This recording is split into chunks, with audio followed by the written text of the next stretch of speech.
네, 안녕하십니까 기자님 여러분.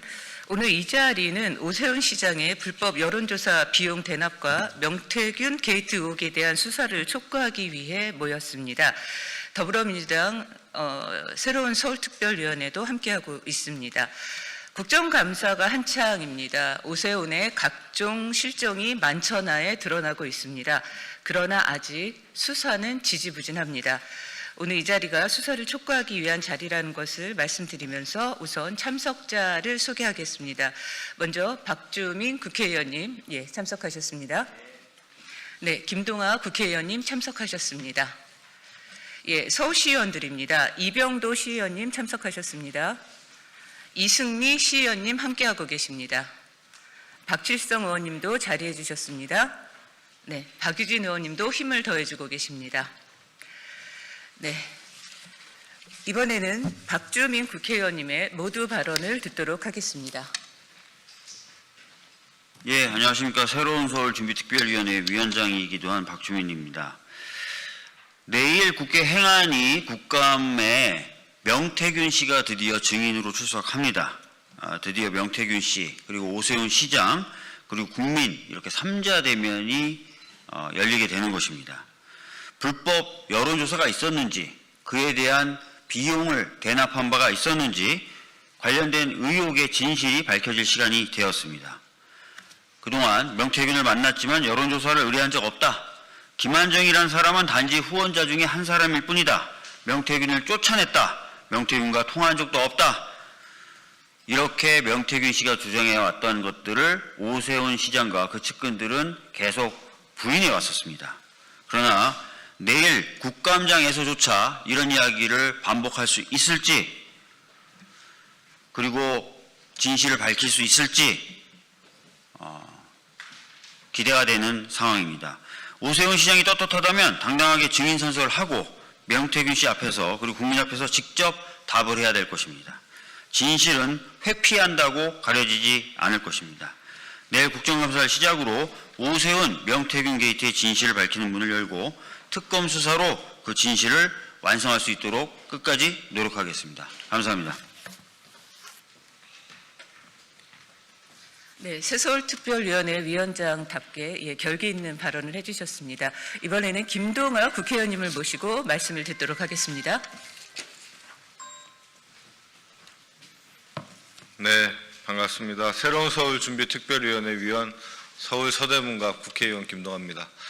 드디어 내일 행안위 국감에 오세훈과 명태균이 동시에 증인으로 출석하게 됩니다. 오세훈 시장은 명태균으로부터 불법 여론조사를 받지 않았다고 수차례 얘기하고 다녔지만 진실은 이미 드러나 있습니다. 명태균으로부터 정당한 대가를 지급하지 않고 불법 여론조사 결과를 받았으며, 또한 그 내용마저도 제대로 된 여론조사가 아닌 불법적으로 이루어진 것이 많은 언론 보도를 통해 밝혀진 바 있습니다. 그러나 1년이 다 되는 기간 동안 검찰은 아무런 수사 진척도 하지 않았습니다. 이제 내일 행안위 국감을 기점으로 해서 특검은 제대로 오세훈과 명태균에 대한 수사가 진행되어야 됩니다. 김건희 특검의 한 부분이 바로 명태균 게이트입니다. 김건희 특검은 즉각적으로 오세훈과 명태균에 대한 강제적인 수사에 착수해야 될 것입니다. 또한 내일 국감에서 증인으로 나오는 오세훈 시장은 제대로 된 답변과 진실된 답변을 하시기 바랍니다. 만약 그렇지 않다면 또 한 번 명태균 게이트뿐만 아니라 위증의 벌마저도 책임을 묻게 될 것입니다. 네, 이상입니다. 네, 말씀 감사합니다. 이번에는 서울시의원 박유진 의원의 발언을 듣도록 하겠습니다.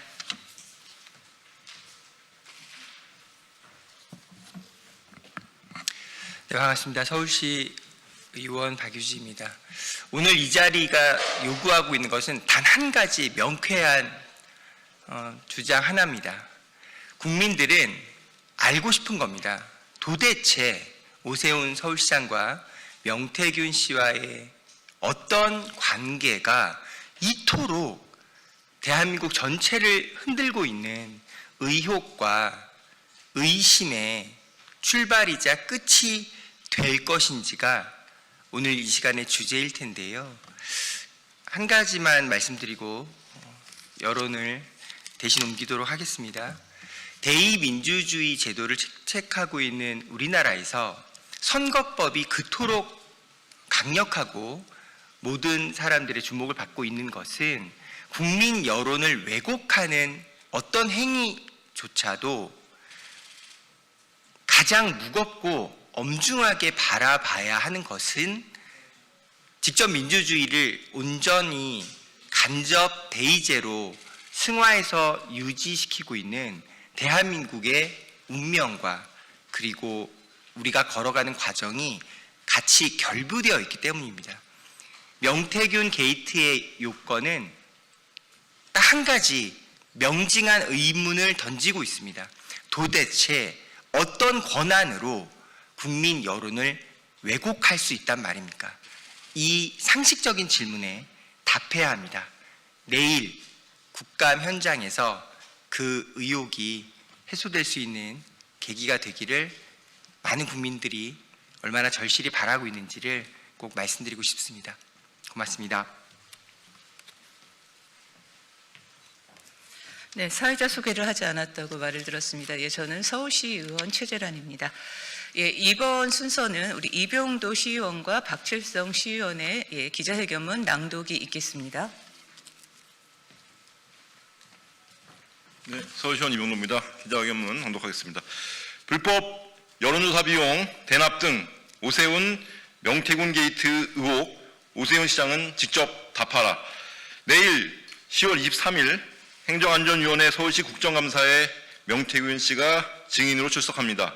이번 서울시 국정감사는 오세훈 시장의 불법 여론조사 및 여론조사 비용 대납 의혹을 밝히는 중대한 전환점이 될 것입니다.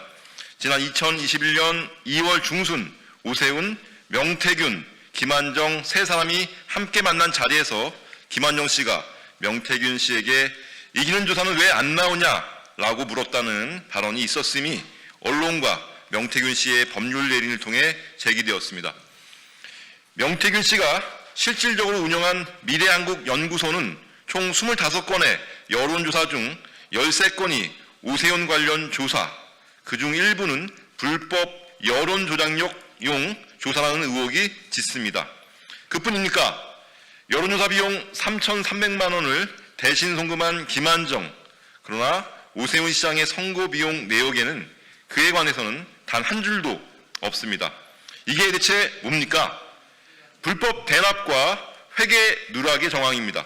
이 내용이 사실이라면 명백한 선거 범죄입니다. 이런 방식으로 선거를 치르고 지금 서울시를 운영하고 있다면 그것이 바로 선거농단 아닙니까? 그런데 검찰은 무엇을 하고 있습니까? 압수수색, 소환조사 다 해놓고 4개월째 아무 결론이 없습니다. 명백한 증거가 쌓여있는데도 입을 다물고 있습니다. 특검은 뭐하고 있습니까? 김건희 특검법 제2조 1항 11호 명태균 등이 관여한 2021년 재보궐선거 불법 여론조사 및 공천거래 의혹 사건 법에 명시된 사건입니다. 그런데도 특검은 움직이지 않고 있습니다. 특검이 더 이상 검찰의 문개기를 방치해서는 안 됩니다. 특검이 즉각 나서야 합니다. 내일 서울시 국정감사는 특검 수사의 속도를 높이는 분수령이 되어야 합니다. 이제는 거짓으로 빠져나갈 수 없습니다. 오세훈 시장이 떳떳하다면 내일 명태균 앞에서 직접 말하십시오. 지금까지 말을 반복한다면 둘 중 한 명은 국감장에서 이중죄로 법의 심판을 받아야 될 것입니다. 오세훈, 명태균 게이트는 권력과 여론조작이 결탁한 대한민국 민주주의를 농락한 선거범죄 의혹입니다. 더불어민주당 새서울준비위원회는 이 사건의 진실을 끝까지 반드시 밝혀내겠습니다. 2025년 10월 22일 더불어민주당 서울시당 새로운 서울준비위원회 위원장 박주민.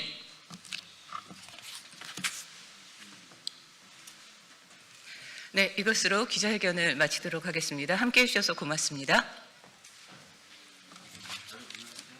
수고하셨어요. 그러니까 의원님들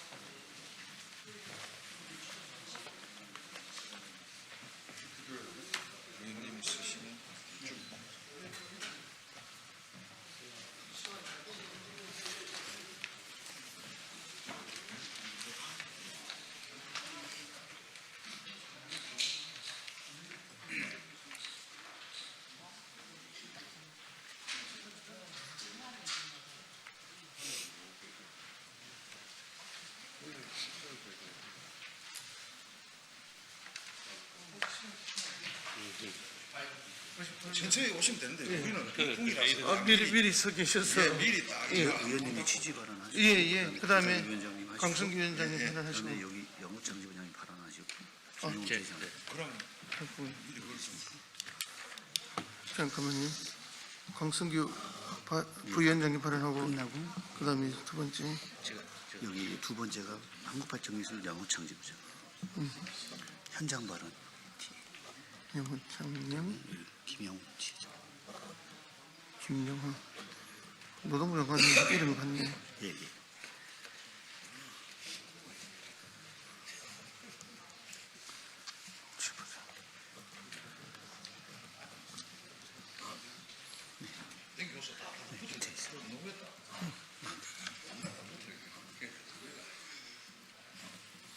그다음에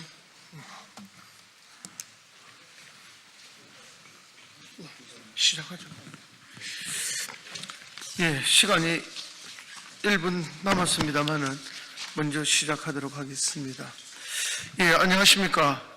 창원시 성산구 민주당 소속 국회의원 허성무입니다. 오늘 우리는 죽음의 외주화, 기계가 아닌 사람이 막아야 한다는 절박한 외침으로 이 자리에 섰습니다. 고 김용균 노동자의 죽음 이후에 현장은 달라져야 했습니다. 하지만 여전히 안전을 강화한다며 CCTV를 늘리고 감시로 안전을 대신하는 현실이 이어지고 있습니다. 오늘 함께한 발전소 비정규직 노동자들은 이런 감시의 외주화가 또 다른 죽음을 부를 수 있다는 경고를 하기 위해 이 자리에 섰습니다. 발전소 현장 노동자들이 함께해 주셨습니다.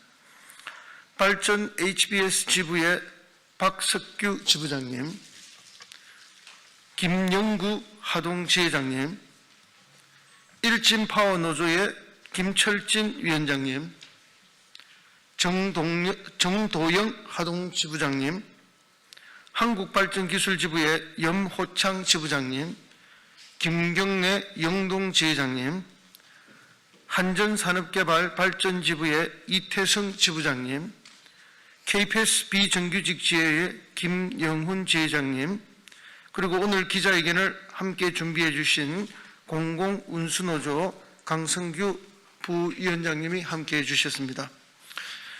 예, 저희들은 현장의 안전이 강화되고 노동자의 삶이 좀 더 나아지기를 늘 바라고 있습니다.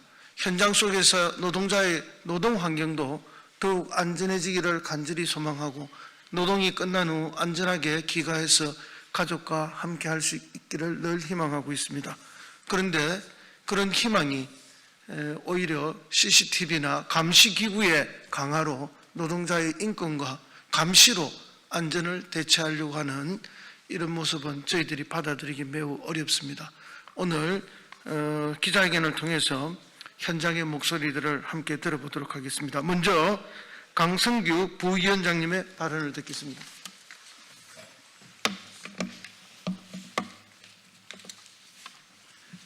예, 안녕하십니까.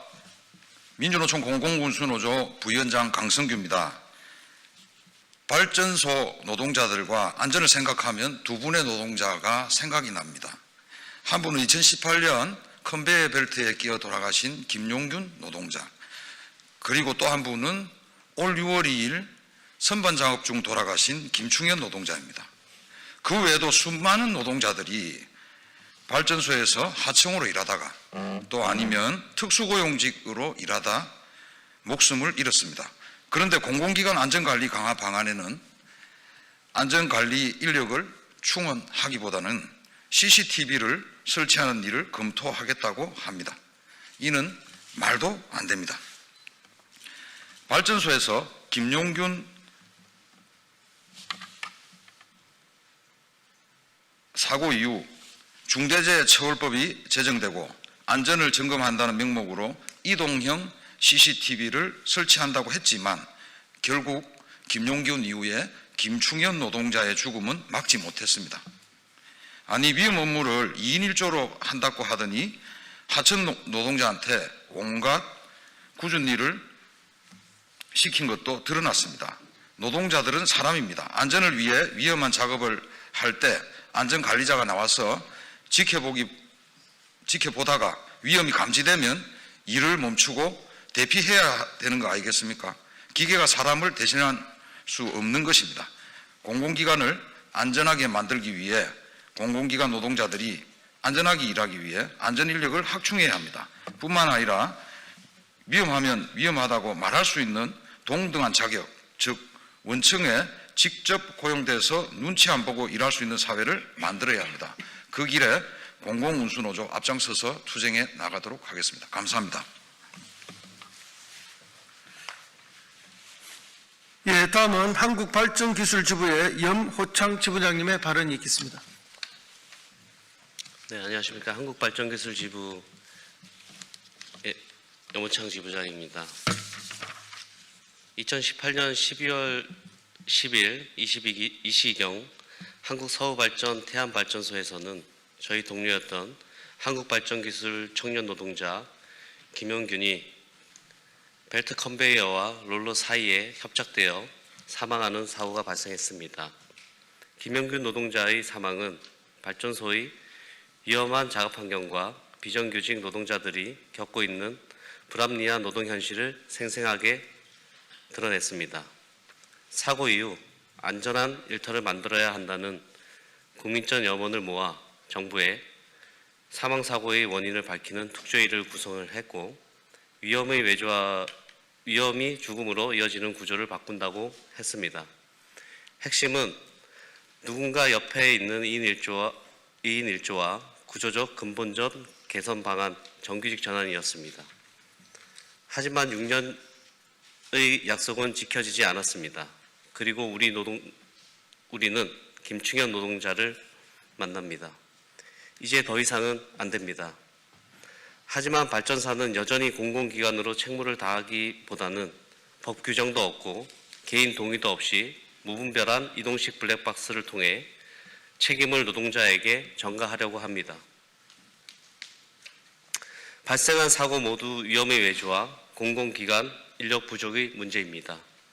따라서 지금 필요한 것은 공공서비스의 외주와 축소 직영화, 원청의 하청에 대한 안전책임 강화, 현장 인력 충원이 공공기관 안전 강화를 위한 최우선 과제가 되어야 한다고 생각합니다. 지금도 발전소 현장에서는 저와 김용균, 김충현 동료들은 죽음을 걱정하며 일하고 있습니다. 민생을 최우선 가치와 국민 생명과 안전이 국정 철학이라고 이야기하는 이재명 정부와 집권 여당 국회가 일터에서 더 이상 동료의 죽음을 보지 않도록 특단의 조치를 요구합니다. 그 해법으로 바로 위험의 외주와 고리를 끝내는 김용균, 김충현 노동자와의 약속한 정규직 전환임을 분명히 밝힙니다. 감사합니다. 예, 다음은 KPS 비정규직 지회의 김영훈 지회장님의 발언이 있겠습니다.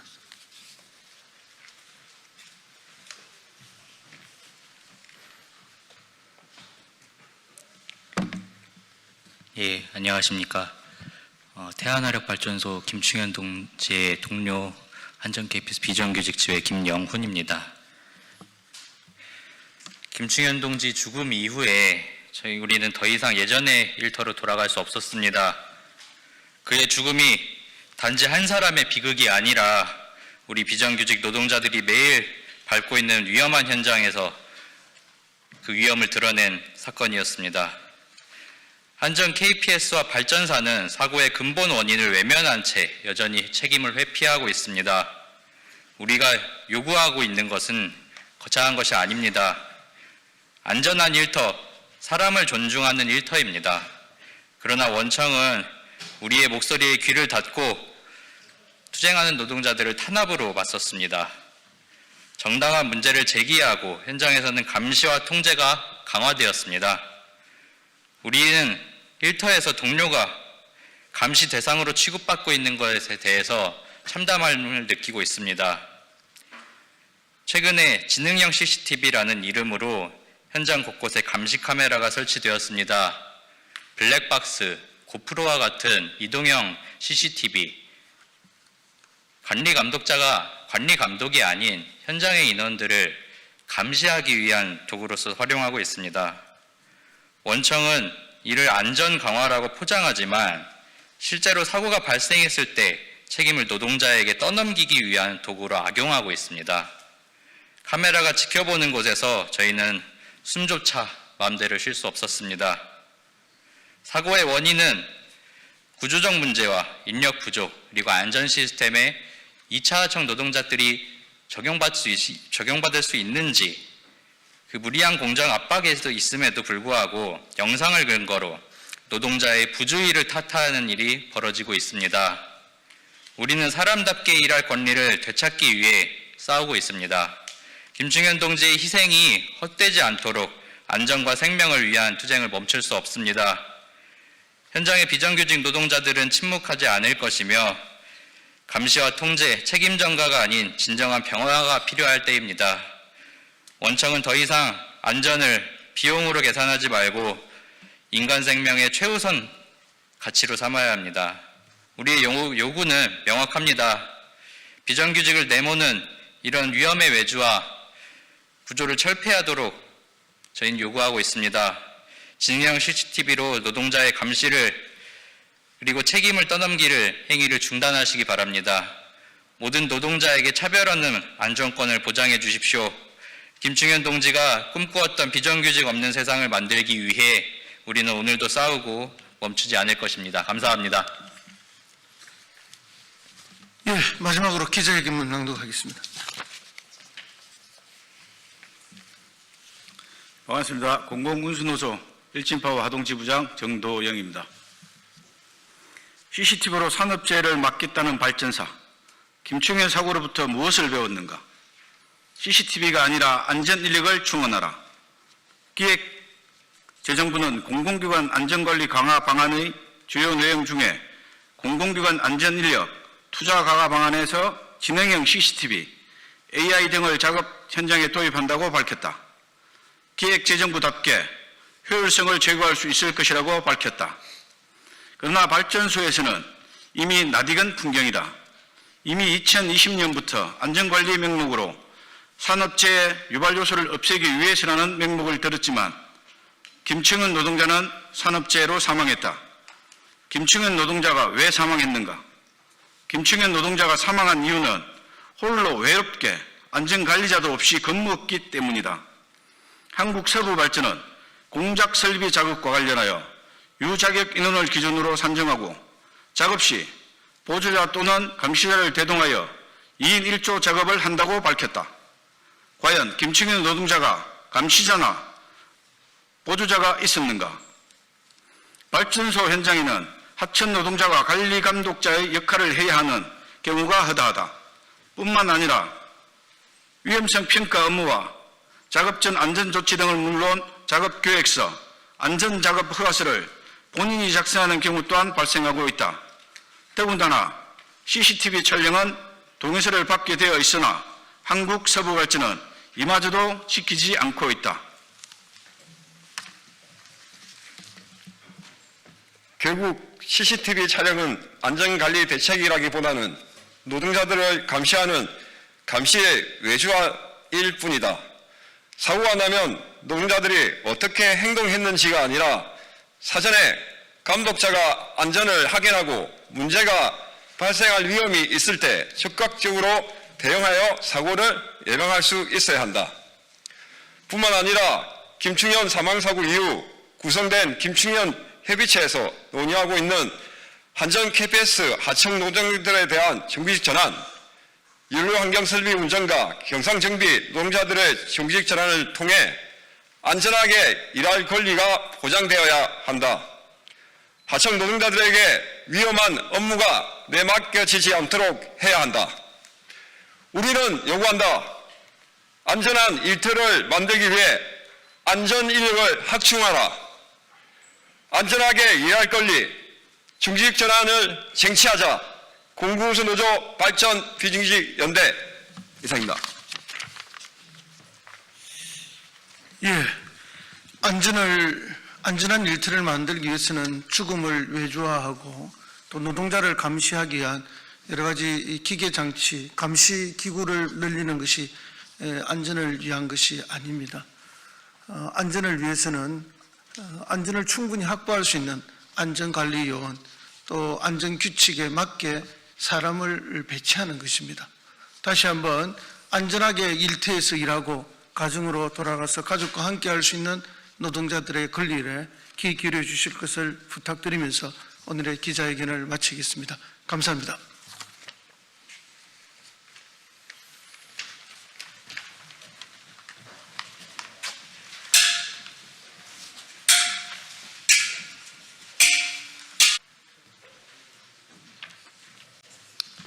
이쪽으로 서시죠.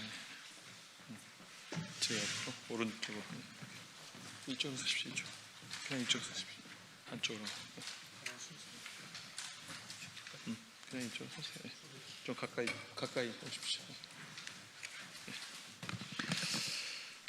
네, 안녕하세요. 반갑습니다. 더불어민주당 국회 행정안전위 소속 제주 서귀포시 국회의원 위성군입니다. 오늘 저는 더불어민주당 백승하 국회의원, 조국혁신당 강경숙 국회의원과 좋은 교사운동, 사교육 걱정 없는 세상 및 연대 33개 단체와 함께 서울론 산업에 대한 정보공개 청구 결과 분석에 대해서 발표하고자 합니다. 정보공개 청구는 2023년부터 2025년까지 3년 동안 기간에 대해 진행되었으며 해당 분석 내용 중 한성준, 현승호, 좋은교사운동 공동대표, 신소영 사교육 걱정 없는 세상 공동대표, 장승진 좋은교사운동 정책위원장께서 발언을 해주도록 하겠습니다. 네, 우리 먼저 오늘 제 기자회견에 참석하신 분들을 소개를 먼저 하겠습니다. 현승호 좋은교사운동 공동대표입니다. 한성준 좋은교사운동 공동대표입니다. 다음은 신소영 사교육 걱정 없는 세상 공동대표입니다. 장승진 좋은교사운동 정책위원장입니다. 예, 우선 현승호 좋은교사운동 공동대표부터 말씀을 하도록 하겠습니다. 서울론 사업은 계층 간 교육 격차를 해소하고 또 사교육 의존도를 완화하며 교육 사다리를 복원하겠다는 목표로 추진된 오세훈 서울시장의 대표 교육 정책입니다. 그러나 사업이 시행된 이후 그 실효성과 운영 방식에 대한 논란은 계속되어 왔습니다. 이에 지난 2022년 4월 2021, 2022 서울런 사업에 대한 정보 공개를 청구하였고 사업 구조와 효과에 대한 문제점을 분석한 결과를 바탕으로 서울시 교육 거버넌스 차원의 개선을 제안했음에도 서울시의 제도 개선이나 정책 변화는 확인되지 않았습니다. 그런 가운데 지난 4월 서울시는 서울런 사업의 성과를 대입 실적으로 홍보하는 대형 현수막을 시청 외벽에 내어 걸고 공공기관이 사교육 조작 및 대학 서열화 논리를 강화하고 있다는 비판에 직면하기도 했습니다. 이러한 문제의식 속에서 2022년 정보 공개 청구에 이어 2023, 2025년 서울런 사업에 대한 사업 적절성을 평가하기 위한 추가 정보 공개 청구를 진행하였고 다음과 같은 분석 결과를 도출하였습니다. 첫 번째는 예산 대비 효과성에 대한 부분입니다. 서울론 사업은 매년 약 190억 원에 달하는 상당한 규모의 예산이 투입되는 사업입니다. 이 가운데 온라인 사교육 업체에 집행되는 금액은 전체 예산의 30%를 넘는 수준으로 사업비의 상당 부분이 사교육 콘텐츠 공급에 사용되고 있습니다. 특히 2024년에는 사업 총 예산이 다소 줄어들었음에도 불구하고 사교육 업체 집행 비율이 43%까지 증가하는 것으로 나타났습니다. 사교육 문제 해결을 목표로 추진된 사업임을 고려할 때 사업비의 절반에 가까운 금액이 오히려 사교육 업체로 흘러가는 현 구조가 과연 본래의 정책 목적에 부합되는지 되묻지 않을 수 없습니다. 또한 연도별 서울론 가입 전후 월 평균 사교육비 자료를 서울시에 요청한 결과 2023, 2024년 추적조사 설문 결과 비교 자료를 보내왔습니다. 해당 자료에 따르면 2023년 응답자의 42%가 사교육 지출이 감소했다고 응답했고 2024년에는 그 비율이 52%로 더 높아졌습니다. 그러나 서울론 사업 3년차 성과를 분석한 연구에 따르면 실제 서울론 참여 전후의 사교육 참여율 변화는 미미한 수준이었습니다. 연구 결과 서울론 가입 전 사교육을 받고 있다는 응답이 45.1%, 가입 후에도 사교육을 받고 있다는 응답이 43.3%로 사교육 참여율 감소폭은 1.8%에 불과했습니다. 또한 세부적으로 보면 서울론 가입 전 사교육을 받다가 가입 후 받지 않게 된 비율은 11.1%인 반면 사교육을 받지 않다가 가입 후 새로 사교육을 시작한 비율도 9.3%로 나타나는 모순이 드러나기도 하였습니다. 즉, 서울론 참여가 사교육 이용 행태에 긍정적 변화를 이끌었다고 보기는 어려운 것입니다. 앞서 살펴본 바와 같이 사업 총 예산 대비 사교육 업체의 비용 집행 규모, 관련 연구에서 나타난 사교육 경감 효과를 종합적으로 고려할 때 서울론의 예산 투입 대비 사교육 경감 효과는 제한적 수준이라 하겠습니다. 그런 의미에서 서울론은 사실상 교육계의 한강버스나 마찬가지입니다. 두 번째는 사업 대상자 대비 가입률 및 학습 효과입니다. 연도별 서울론 가입 현황 및 진도율을 살피면 서울론 사업의 대상자 대비 가입률은 22.3%에서 28.5%로 다소 상승했지만 여전히 전체 대상자의 3분의 1에도 미치지 못하는 수준이었습니다. 또한 참여자의 평균 학습 진도율이 최대 70%에 불과해 제공된 학습 컨텐츠의 약 30%는 실제로 학습이 완료되지 못하고 있음도 보여줍니다. 아울러 2024년 기준 참여자의 평균 학습 시간은 3,363.5분, 약 56시간으로 이전 연도에 비해 크게 감소한 것으로 나타났습니다. 이는 참여율뿐 아니라 학습 지속성과 몰입도 측면에서 사업의 실효성에 뚜렷한 한계가 있음을 시사합니다. 이에 따라 서울론 사업의 학습 효과를 확인하기 위해 서울론 이용 가입 전후 평균 성적 변화 자료를 서울시에 요청하였으나 서울시에서는 가입자의 학업 성취도 변화 자료를 보내왔습니다. 서울시가 제출한 자료에 따르면 서울론 사업의 학업 성취도 평가는 실제 시험 점수가 아닌 이용자 만족도 조사에 기반한 결과입니다. 구체적으로 이는 학습 역량 전반에 대한 자기평가형 설문 결과로 학습 역량 전반이 구체적으로 어떤 항목을 포함하였는지조차 정보공개 청구로 그 결과를 확인할 수 없었습니다. 따라서 서울시가 제시한 학업 성취도 변화는 객관적 지표가 아닌 주관적 만족도 조사 결과에 불과하며 이를 사업의 실질적 성과로 보기에는 한계가 있을 것입니다. 특히 올해 들어 서울시는 시청 외벽에 서울런의 대입 실적을 홍보하는 대형 현수막을 게시하여 교육 시민사회 단체로부터 학력 학벌 차별을 조장하는 행위라는 비판을 받기도 했습니다. 서울런 사업이 실제로 학생들의 학습 개선에 기여했는지를 평가하기 위해서는 일부 학생의 대입 성과나 만족도 조사 결과에 의존하기보다 객관적이고 검증 가능한 성과 지표를 통해 그 효과를 입증할 필요가 있습니다. 세 번째는 멘토링 사업에 대한 분석입니다. 서울런 사업의 중요한 특징 가운데 하나는 학생들이 온라인 학습 콘텐츠를 활용하는 것에 더해 학습 관리, 진로 탐색, 고민 상담을 지원받을 수 있는 멘토링 프로그램을 운영한다는 점입니다. 이와 관련하여 멘토링 사업의 핵심 요소인 멘토의 질 관리에 대한 구체적인 자료를 서울시에 요청하였으며 그에 대한 서울시는 연도별 멘토링 학생 신청률을 보내왔습니다.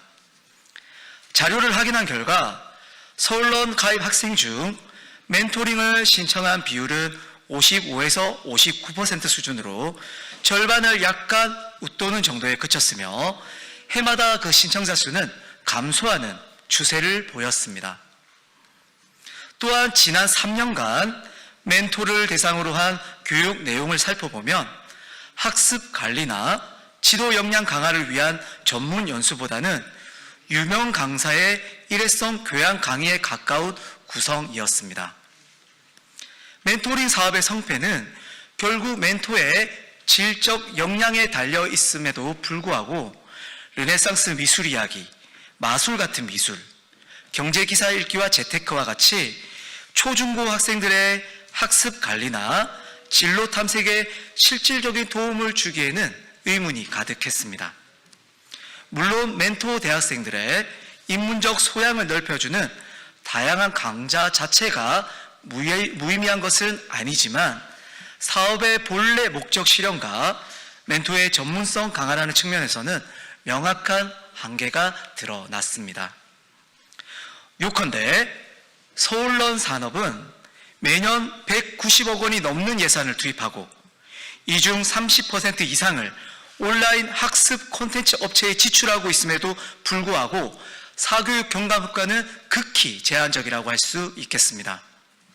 또한 대상자 대비 가입률은 3분의 1에도 미치지 못하고 제공된 학습 콘텐츠의 30%는 학습이 완료되지도 않은 채 남아 있으며 학습 효과 역시 객관적인 성취 지표가 아닌 만족도 조사 수준에 머물러 있는 상태입니다. 게다가 사업의 또 다른 핵심 축인 멘토링 역시 가입자의 절반 정도만 참여하고 있으며 멘토 교육은 실질적인 지도 역량 강화조차 담보하기가 어려운 상황입니다. 이처럼 학습 효과와 사교육 경감 효과가 모두 제한적이며 그 성과마저 객관적으로 측정하기 어려운 현실 속에서 서울런 사업이 내세운 교육격차 해소와 교육 사다리 복원이라는 목표가 실제로 달성되어 있다고 어찌 말할 수 있겠습니까? 이에 우리는 다음과 같이 요구합니다. 첫째, 서울시청은 서울런 사업 효과를 증명할 수 있는 객관적 성과 측정 시스템 구축에 나서고 그 측정 결과를 공개하십시오. 교육격차 해소, 사교육 문제 해결, 교육사다리 복원을 사업 만족도 조사로 가름할 수는 없습니다. 둘째, 서울시는 사교육 문제 해결과 교육격차 해소를 위한 교육 거버넌스 구축에 나서십시오. 서울시 사교육비가 전국 평균보다 45% 높은 상황에서 서울런 산업으로 교육격차를 해소하고 사교육을 경감시키는 것은 불가능에 가깝습니다. 셋째, 서울시는 서울런 사업 전반에 걸쳐 재검토에 나서십시오. 1년에 190억 원을 들이지만 사업 대상자의 참여율은 3분의 1에도 못 미치며 평균 학습 시간은 줄고 진도율도 70% 수준입니다. 참여 학생의 멘토링 신청 비율은 과반을 조금 넘는 수준이며 이들 학생들을 지도할 멘토를 위한 교육 내용은 전문성 향상과는 거리가 멉니다. 서울시가 나서서 학교 밖 청소년과 사회적 약자를 대상으로 학습 지원에 나서는 일은 분명 가치 있는 일입니다. 누군가의 도움이 절실한 청소년을 찾아 이들에게 배움을 통해 각자의 꿈을 실현하도록 돕는 노력은 존중받아 마땅한 일입니다.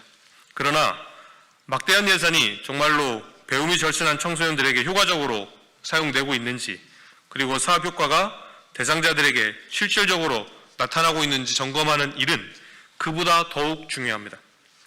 특히 사교육 건강을 목표로 내세우면서 실제로는 사교육 업체의 비용을 지출하거나 일부 학생의 만족도와 대입 성과 중심으로 사업 효과를 홍보하는 서울시 정책에는 근본적 문제가 있습니다. 따라서 서울시는 서울런 사업을 확장하기에 앞서 지금까지 수행한 사업에 대해 냉철하게 성찰하고 예산 집행과 정책 설계 전반에 대한 철저한 점검을 먼저 수행할 것을 촉구합니다. 2025년 10월 22일 이성곤 의원실, 조응사운동, 사교육 걱정 세상, 강경숙 의원실, 백승하 의원실, 그리고 33개 연대 단체입니다. 감사합니다.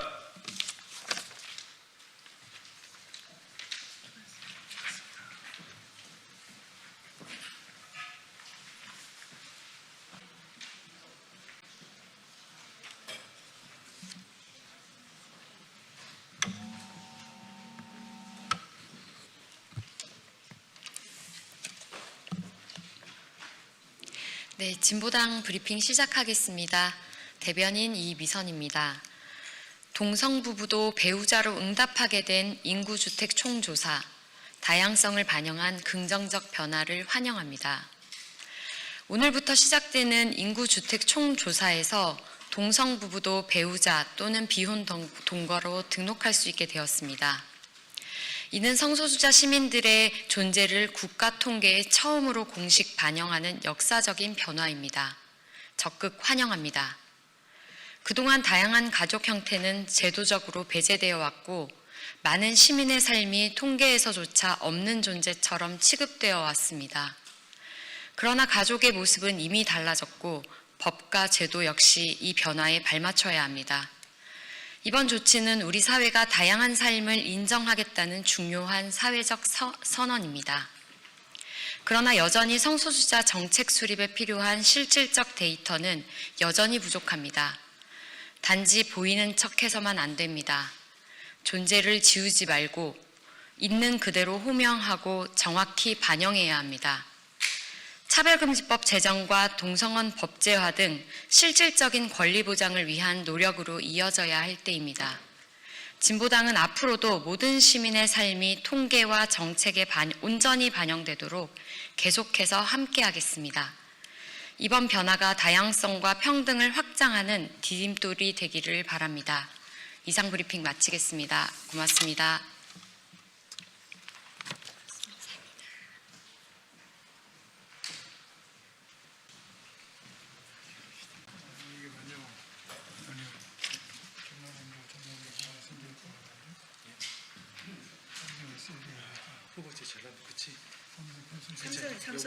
삼성 SDS.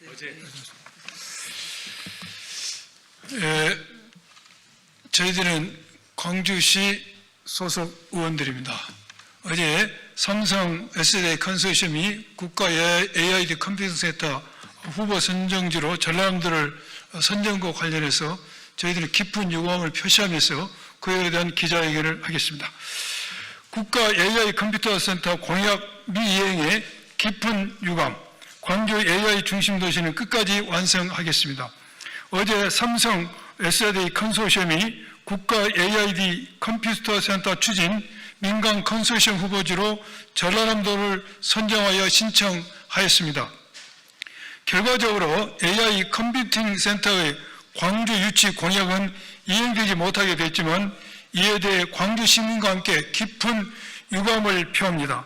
그동안 광주 시민을 비롯해 광주 광역시 지역 국회의원, 광주 시의회가 힘을 모아 최종 후보지 선정을 위해 최선을 다했지만 그 뜻을 이루지 못한 데 대해 매우 아쉽게 생각합니다.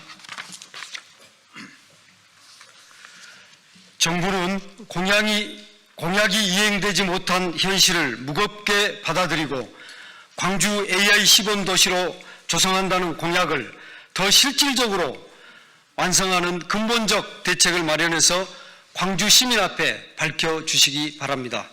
우리 광주 지역 국회의원들도 광주 AI 시범도시 건설이라는 약속을 반드시 지킬 것이며 이를 실천하기 위한 실질적이고 강력한 대책 마련을 위해 최선을 다하겠습니다. 이에 광주 AI 중심도시 안성을 위한 최소한의 조치로 다음 4가지 사항에 대해 이행을 정부에 강력히 촉구합니다. 첫째, 국가 AI 데이터 센터의 단계적 업그레이드와 확장이 필요합니다. AI 기업의 생존 인프라이자 국가 경쟁력의 핵심 기반인 만큼 용량, 에너지 효율, 네트워크 대역 등 전 부문의 업그레이드와 확장이 필요합니다.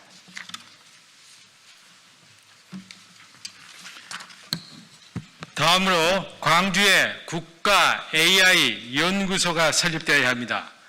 원천기술, 응용기술, 실증 사업을 하나로 잇는 국가 핵심 R&D 허브 센터가 반드시 광주에 구축되어 AI 관련 기술 축적과 산업 전 가속화하는 계기를 마련해야 합니다.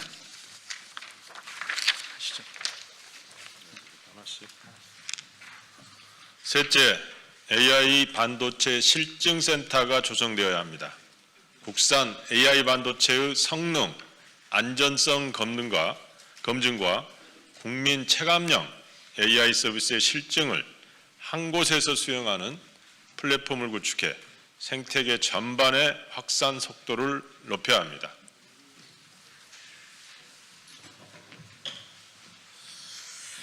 넷째, 광주를 모빌리티 시범도시로 지정해야 합니다. 광주의 우수한 AI 인프라를 기반으로 자율주행, 스마트 모빌리티 산업 생태계를 광주에 구축해야 합니다. 광주시가 AI 중심 도시로 우뚝 설 수 있도록 정부와 여당이 최소한의 책임 있는 대책 마련에 나설 것을 강력히 촉구합니다.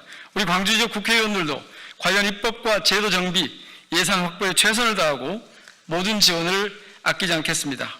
오늘이 광주 AI 중심 도시 완성의 첫 페이지로 기록되도록 끝까지 책임을 다하겠습니다. 2025년 10월 20일 광주 지역 국회의원 민영배, 박균택, 안도결, 양분함, 전진숙, 정준호, 정진욱, 조인철 말씀드렸습니다.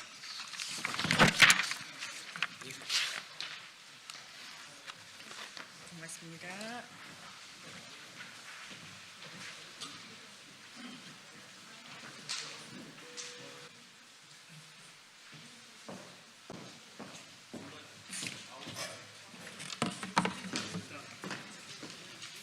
안녕하세요.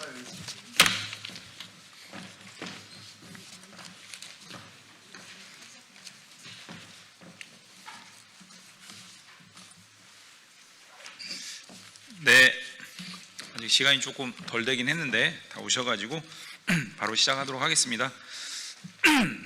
저는 기후에너지환경노동위원회 소속으로 활동하고 있는 인천 서구 국회의원 이용호입니다.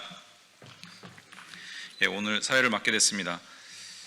노동위원회 본질적 기능을 파괴한 김태기 중앙노동위원장의 평가 기준을 규탄하는 노동위원회 노동권 구제 기능 강화 촉구 기자회견을 시작하도록 하겠습니다.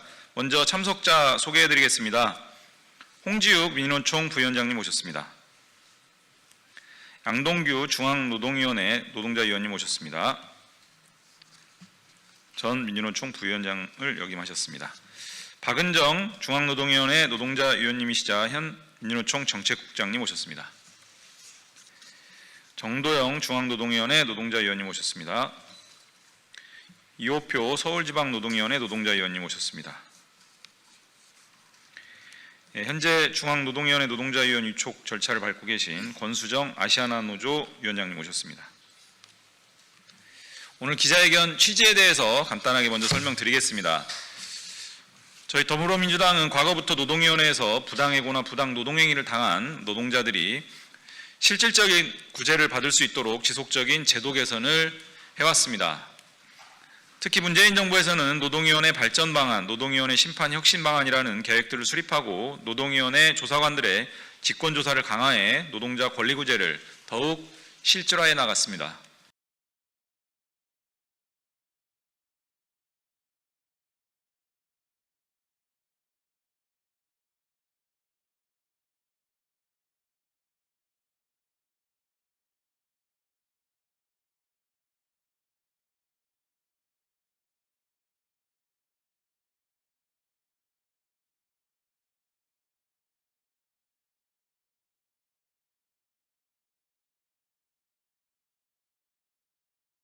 평가 기준 개편이 있었다. 저는 이렇게 보고 있습니다.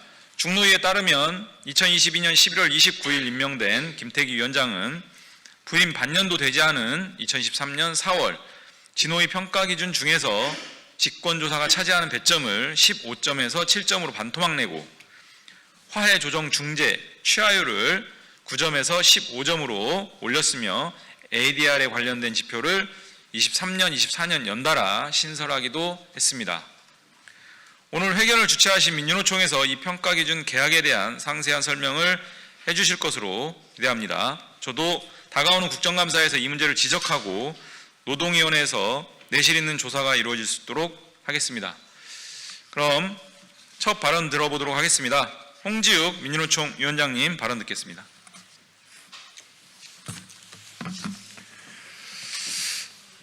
민주노총 부위원장 홍지욱입니다. 현재 중앙노동위원회 민주노총을 대표하는 간사위원을 맡고 있습니다. 오늘 기자회견을 함께해 주신 이용 의원께도 감사를 드리겠습니다. 민주노총은 노동위원회 참가 이후부터 노동위원회가 노동부에서 독립해서 전문성과 공정성에 기초한 심판과 조정 업무를 담당하는 명실상부한 중사법행정기관으로 역할할 것을 요구하며 싸워왔습니다. 이를 제도화하기 위해서 2017년에는 노동위원회 규칙에 간사회의 제도를 신설했습니다. 노동위원회는 노사정위원회나 경사노위와 달리 노동법 취지를 노동위원회 사건 처리 절차에 효과적으로 담기 위해서 노동자 이용과 사용자 이원, 공익위원 간 수기가 가능한 곳입니다. 중앙노동위원회 간사회의와 전원회의는 노사공 3자 합의로 노동위원회 사건 처리 절차 등을 담은 노동위원회 규칙과 매뉴얼과 지침 등을 개정해 왔습니다. 하지만 2023년 ADR 활성화에 관해 중앙노동위원회가 추진했던 노동위원회 규칙 개정안은 간사회의에서 부결되어 전원회의에 올리지 못했습니다. 제가 간사위원으로 참여했던 작년 간사회의에서는 이례적으로 김태기 위원장이 ADR 활성화를 위한 노위법 개정안을 제출했었고 세 차례에 걸친 회의에서 동의를 구했지만 간사회의에 참여한 양대노총 간사, 사용자위원, 공익위원 모두가 우려와 반대 의견을 표명한 바 있습니다. 그런데 최근 국정감사 준비 과정에서 확인해 보니 간사회의에서 부결된 내용이 김태기 위원장 독단으로 추진된 사실을 확인했습니다. 최근에는 ADR 재단 추진 과정에 김태기 위원장이 역할을 한 사실도 언론을 통해 드러나기도 했습니다. 노동위원회는 한정된 인력과 예산으로 노동법적 판단을 요구하는 당사자의 신속한 조사와 판정을 제공해야 하는 기관입니다. 한정된 역량을 본질적 역할에서 정체불명의 ADR로 옮긴다면 노동위원회 기능은 파괴될 수밖에 없습니다. 민주노총은 김태기 중노위원장의 행태를 철저히 감사할 것을 촉구합니다. 아울러 노사공 3자 합의 원칙을 위반하여 노동위원회를 파행으로 이끌고 ADR 재단을 간접적으로 지원한 김태기 위원장에 대해서는 수사당국에 고발하여 책임을 명확히 물어나갈 계획입니다. 노동위원회가 노동법적 권리를 구하는 노동자를 위해 역할을 다하도록 조직적인 힘을 다해 민주노총은 싸우겠습니다. 고맙습니다.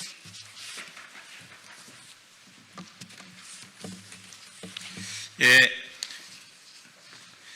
첫 발언 말씀 잘 들었습니다. 다음은 기자회견 의제에 대한 설명을 박은정 민주노총 정책국장님 통해서 듣도록 하겠습니다. 네, 소개받은 민주노총 정책국장 박은정입니다. 간단하게 이 중앙노동위원회가 추진하고 있는 ADR 몰입이 어떤 문제를 갖고 있는지 말씀을 드리겠습니다. 여러분들 잘 아시는 대로 노동위원회는 비용이 없는 노동자라도 누구나 찾아와서 노동위원회가 제공하는 직권조사나 판정 조정 등을 통해서 권리를 구제받는 기관입니다.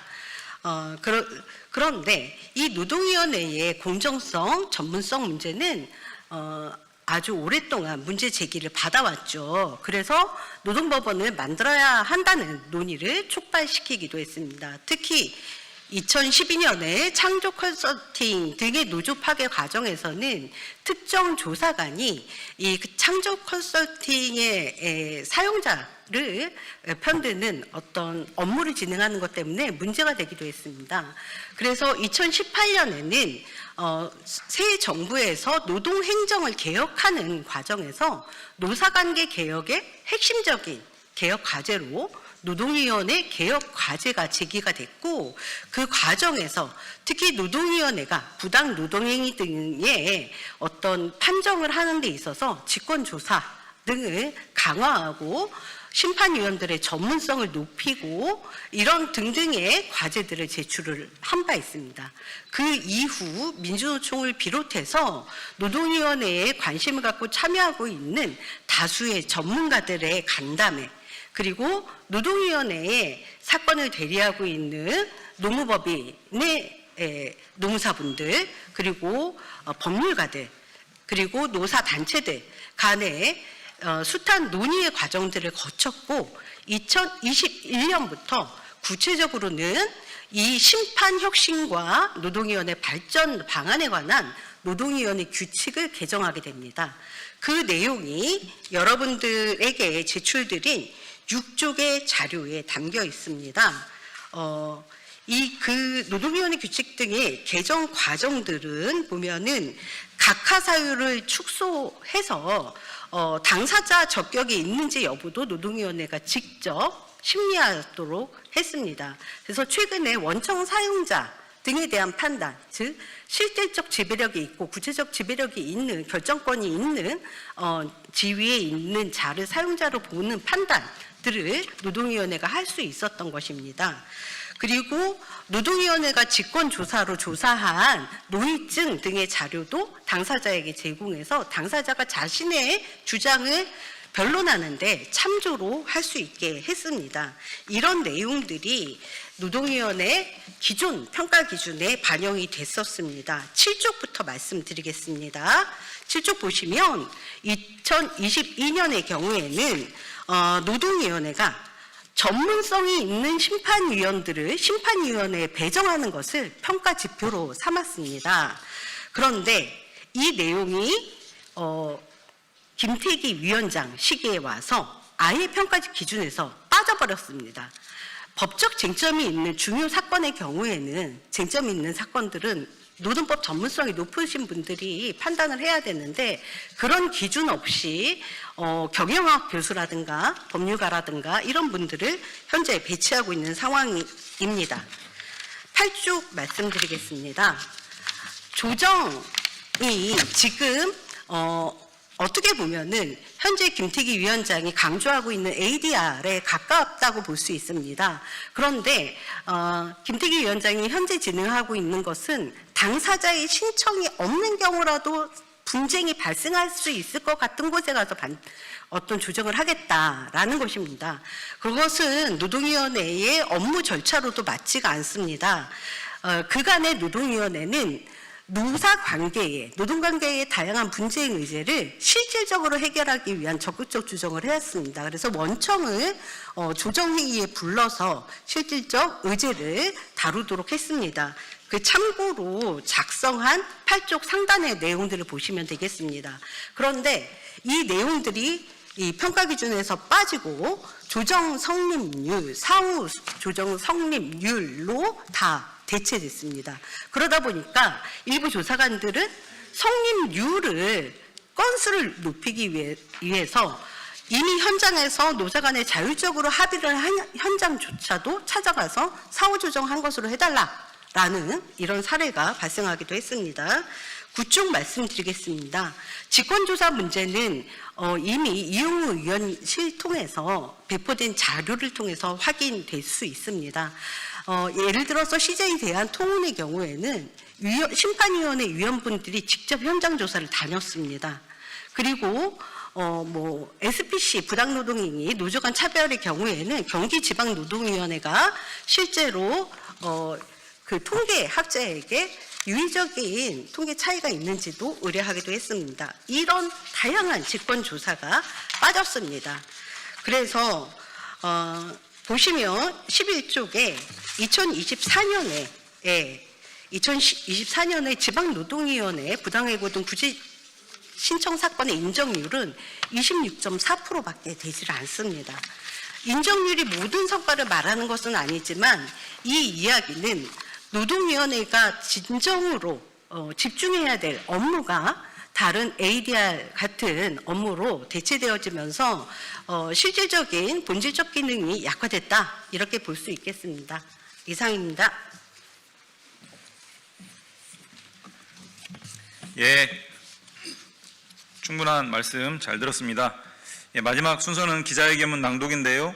낭독은 네 분께서 해주시겠습니다. 양동규, 정도영, 이호표, 권수정 이 네 분께서 기자회견문 낭독을 해주시겠습니다. 기자회견문 부당해고 구제 신청 인정률 역대 최저, 심판 기능 훼손, 노동위원회 본질적 기능 파괴, 독단적 ADR 몰입 운영, 김태기 위원장의 중앙노동위원회의 파행 운영을 규탄한다. 노동위원회는 불평등한 노동관계에 놓인 노동자들이 별도의 비용을 들이지 않고도 노동법적 권리를 구제받을 수 있는 준사법적 행정기관이다.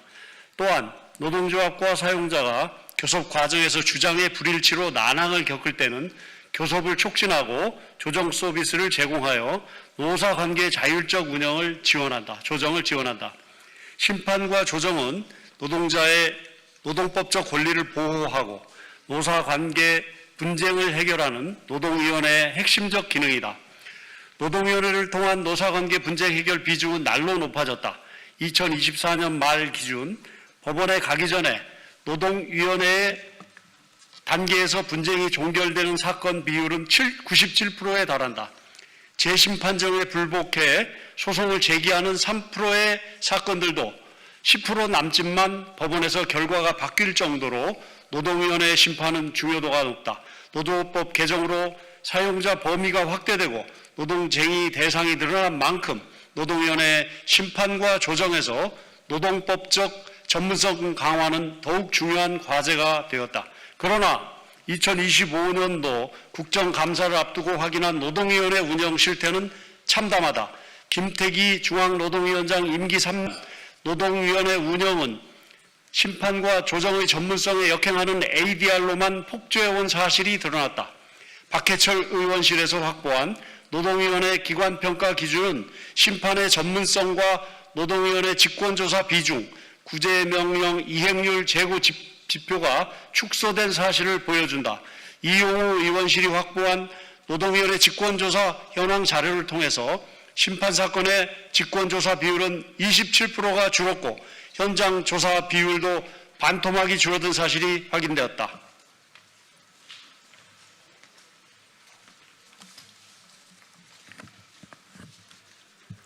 노사관계 분쟁에서 차지하는 노동위원회의 역할 비중만큼이나 노동위원회의 전문성과 공정성 확보는 중요한 과제였다. 2012년 창조 컨설팅 노조 파괴 과정에선 노동위원회 조사관의 관여 의혹이 제기되었고 2014년엔 노사합의서를 재심에서 누락하는 부당 판정으로 진기승 버스 노동자를 죽음으로 내몰기도 했다. 은폐된 부당노동 행위에 대한 노동위원회의 직권조사는 취약했고 어렵사리 확인한 구제명령의 이행 방안은 미흡하기만 했다. 2018년 노동행정개혁위원회는 노동위원회 개혁을 노사관계 행정개혁 3대 과제에 포함시켰고 중앙노동위원회 노사공 간사회의와 전원회의는 수기를 거쳐서 2021년 노동위원회가 직권조사로 확보한 노동증의 당사자 송부 근거 마련, 당사자 적격성의 실질을 심리 대상에 포함하도록 각하 사유를 축소, 노동법 사각지대 노동자 사건이나 부당 노동행위 등 노동법적 쟁점이 많은 사건을 쟁점사건 배정위원회에 배정, 노동법적 쟁점이 많은 심판사건의 직권조사 강화 방안을 담은 노동위원회 발전 방안과 심판 혁신 방안을 마련하고 노동위원회 규칙을 개정했다. 그러나 2020년 말 김태기 위원장이 부임한 이후 수년간의 수기를 거쳐서 마련한 노동위원회 발전 방안과 심판 혁신 방안은 노동위원회 조직 구성원인 노동자단체, 사용자단체, 공익위원회 의사에 반하여 사실상 폐기됐다.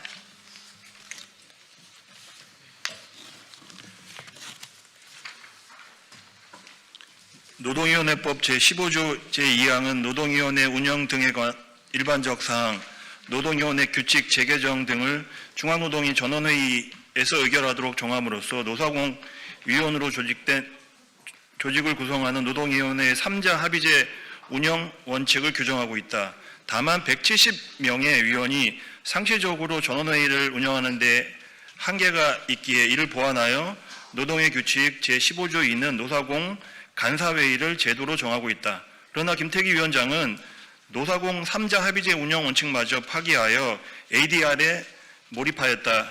2023년 10월과 2024년 하반기에 반복하여 ADR 활성화 방안을 노사공 간사회의에 부의했지만 심판과 조정의 본질적 기능을 저해할 위험이 있는 노동위원회 규칙 개정안은 조문별 검토와 토론을 거쳐 부결됐다. 노사공 3자 회의에서 공식 부결된 ADR 활성화 계획이 3자 합의제 원칙을 파기하고 김태기 위원장 독단으로 추진됐고 이도 모자라 노동위원회 행정 업무를 평가하는 기준이 되어 노동위원회의 본질적 기능을 파괴했다.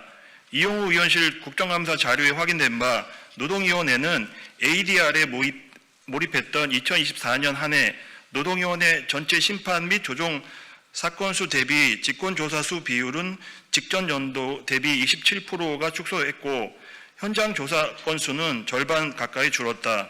노동위원회 직권조사는 불평등한 노소 관계로 인해서 노동자들이 확보하기 어려운 사용자의 사업 운영에 관한 자료나 물건 등을 노동위원회 조사권에 기반하여 조사하여 심판에서 법적 사실관계를 확인하는 핵심적 과정이며 기능이다.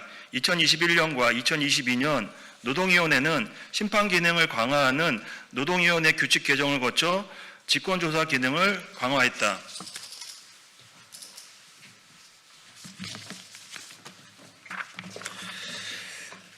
실제 중앙노동위원회는 CJ 한통 사건의 해당 심판위원회는 공익위원회 2차례나 현장 조사에 나섰고 사건 쟁점을 심리하기 위해서 2번 이상의 심판회의와 판정회의 그리고 증인신문회의 등을 열기도 했다. 금전보 3명령 제도의 실효성 제고를 위해서 연구 용역을 진행하고 노동법적 해석을 풍부하게 하기 위해 노동법 연구자에게 법 해석 의견을 의뢰하는 등 직권조사 방식도 다양화했다. 경기지방진흥위원회는 은폐된 노조 간 차별의 부당노동행위를 확인하기 위해서 수천여 명의 평가 점수를 통계학자에게 분석을 의뢰하여 차별의 통계적 유의성을 확인하기도 했다. 노동자 개인이나 노동자가 입증하기 어려운 노사관계 실질을 직권조사로서 규명해야 하지만 김태기 위원장은 직권조사에 사용할 예산이나 행정력이 정체가 불분명한 ADR로 몰았다. 다면적 노무제공 관계가 확산되고 노동법 사각지대 노동자가 늘어날수록 노동위원회가 노동자의 노동법적 권리를 제대로 보호하기 위해서는 심판과 조정에서 더 높은 전문성과 공정성이 요구된다. 당장 개정노조법이 취지에 부합한 심판과 조정을 위해서도 특수고용, 플랫폼, 프리랜서 등 사각지대 노동자 권리보호 방안을 찾기 위해서도 노동위원회의 전문성은 반드시 강화되어야 한다. 노동법적 권리를 요구하는 노동자의 요구를 사인 간 분쟁을 조정하는 방법인 화해로 해결하거나 조정 전 취지위가 엄연한 조건에서 교섭방안을 제시하지 않은 채 조정 성립만을 강조해서는 노사관계 분쟁 해결은 용언한다. 우리는 노동위원회 본질적 기능을 저해한 김태기 위원장 임기 기간 노동위원회 운영에 대해 면밀한 국정감사를 촉구한다. 민주노총과 중앙노동위원회 노동자위원회는 국정감사를 계기로 노동위원회가 심판과 조정의 본질적 기능을 강화할 수 있도록 실천적인 노력을 기울일 것이다. 2025년 10월 22일 전국 민주노동조합 총연맹. 감사합니다. 네, 기자회견 마치도록 하겠습니다.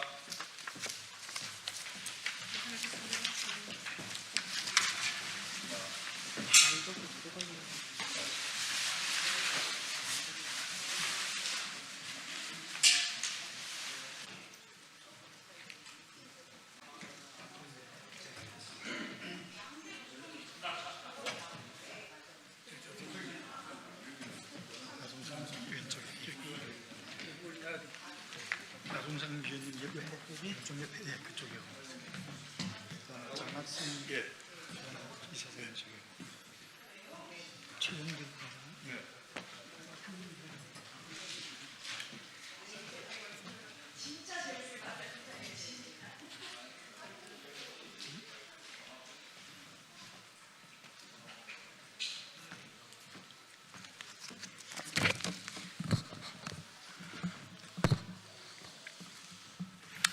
안녕하십니까. 저희는 제주 4.3 사건과 관련된 자유진영의 시민사회단체입니다. 먼저 사회를 맡게 된 저를 먼저 인사드리겠습니다. 저는 언론의 자유와 표현의 자유를 위해 일하는 시민단체 자유언론국민연합의 박준식 집행위원장입니다.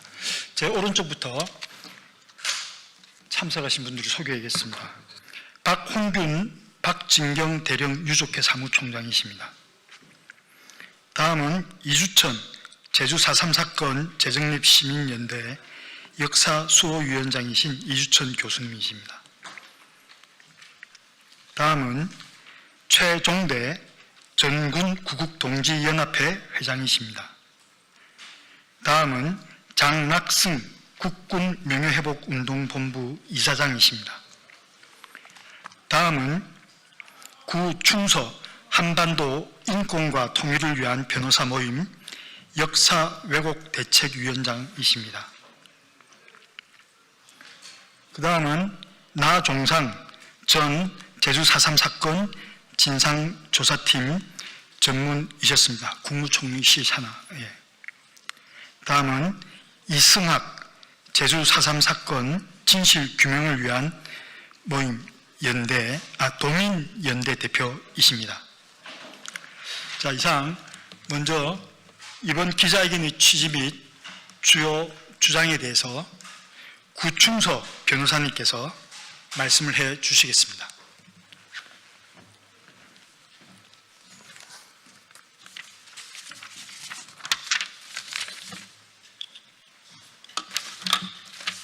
예, 안녕하십니까. 한변의 역사왜곡대책위원회 위원장을 맡고 있는 구충서 변호사입니다. 최근 일부 좌파단체들이 다큐멘터리 영화 건국전쟁2가 제주 4.3 사건과 여수 순천 사건을 공산무장 폭동 사건과 공산무장 반란 사건이라고 지칭한 것이 역사를 왜곡한 것이라고 보도하면서 영화의 상영을 비난하고 방해하는 일이 벌어지고 있습니다. 더 나아가서 대한민국의 현직 대통령이라는 사람은 제주 4.3 공산무장폭동을 진압하라는 정부의 명령이 부당한 명령이고 이를 거부하고 일으킨 국방경비대 14연대 내 일부 좌익 군인들의 무장 반란과 내란 행위를 부당한 명령에 맞선 정당한 행위라는 취지의 발언을 하였습니다. 그는 국민을 보호해야 할 군인이 국민에게 총부리를 겨눌 수 없기 때문에 진압 명령을 거부한 것이다 라고 발언했습니다. 제주에서 무장폭동을 일으킨 남로당 무장유격대를 국민이라고 칭하면서 총부리를 겨누어 진압할 수 없다 라고 말할 수 있는 사람은 남노당 동조자 또는 공산 통일을 꿈꾸는 자밖에 없을 것입니다.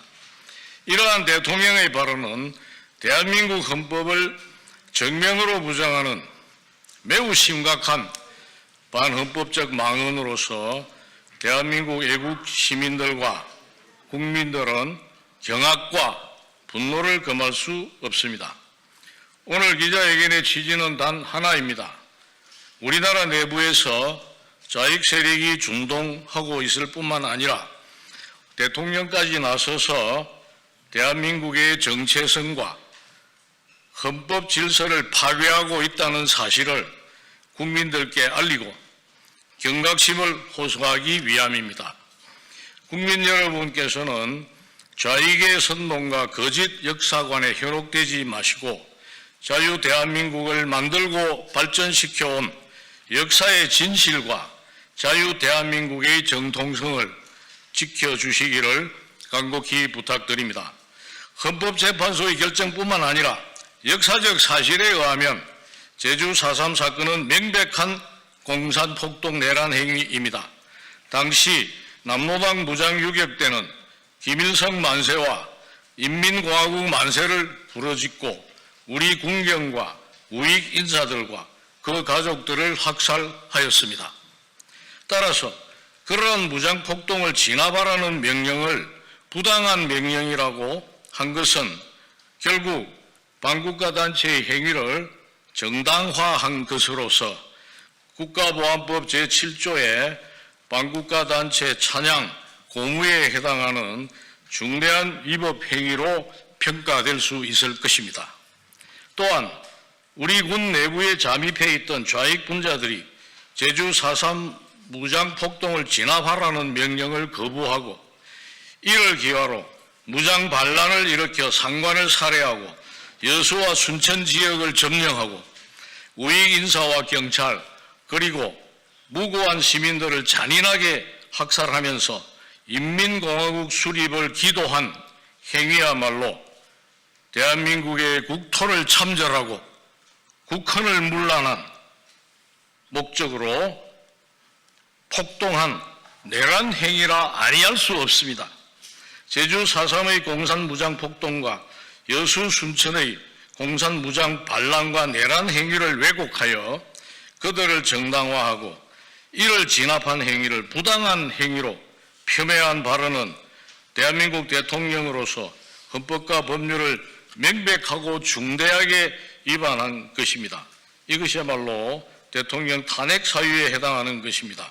대한민국을 부정하고 공산 무장 폭동을 정당시하는 이러한 대통령에 대하여 탄핵 소추가 발의되어야 한다고 강력하게 촉구하는 바입니다.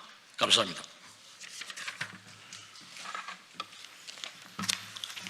네, 건국전쟁 2편이 상영되고 있지만 좌파 진영과 일부 정치 세력에서 이 상영을 방해하는 행위가 지금 벌어지고 있습니다.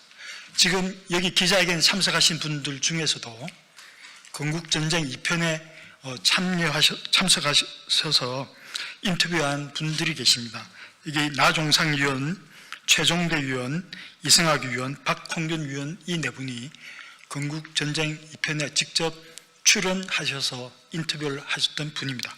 자, 다음 기자회견 발언은 우리 국군 명예회복운동본부 장낙승 이사장께서 발언해 주시겠습니다. 네, 안녕하십니까. 저는 예비역 대령으로서 국군 명예회복운동본부 이사장 장낙승입니다. 제주 4.3 사건과 여순 반란 사건은 우리 역사에서 이미 규정했듯이 명백한 공산 폭동이었습니다. 이에 대해서 군인과 경찰이 이 공산 폭동을 막아내고 오늘과 같은 대한민국을 건국하는 데 바친 헌신과 희생이 오늘날 선진 대한민국의 밑거름이 되었습니다. 그런데 이 공로를 완전히 무시하고 건국을 위해 희생한 군인들을 국가 폭력을 했다며 악마하는 역사 왜곡은 절대 용납할 수 없습니다. 5.18을 철저히 왜곡한 영화 화려한 휴가에 보면 군인들이 무차별로 애국가를 부르는 시민들을 학살하는 장면이 나옵니다. 이런 군을 비하하고 모욕을 주고 이런 영화도 무려 730만 명이 보도록 허락하였습니다. 그런데 역사적 진실을 알리는 건국전쟁 2 영화를 국민들이 볼 수 없도록 방해하는 행위는 국민이 알 권리를 정면으로 침해하는 헌법 위반입니다. 이는 마치 대한민국은 태어나서는 안 되었어야 된 나라라고 하는 반대한민국 세력들과의 사고와 다를 바가 없습니다. 이재명 정권과 영화진흥위원회는 건국전쟁2에 가하는 정치 검열을 즉각 중단하고 독립영화를 즉각 인정해야 합니다. 그것이 헌법이 보장한 자유와 진실을 지키는 일이라고 생각합니다. 감사합니다.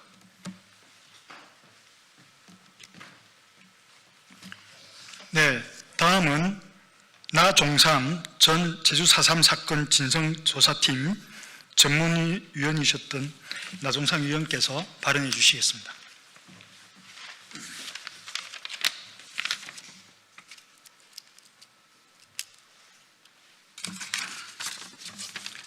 안녕하십니까. 저는 4.3 사건 청구 보고서 집필에 참여했던 나종삼이라고 합니다. 저는 당시 4.3 사건 전문위원으로서 수년간 자료를 수집하고 검토하고 한 결과 4.3 사건은 명백히 공산폭동이자 무장반란이었습니다.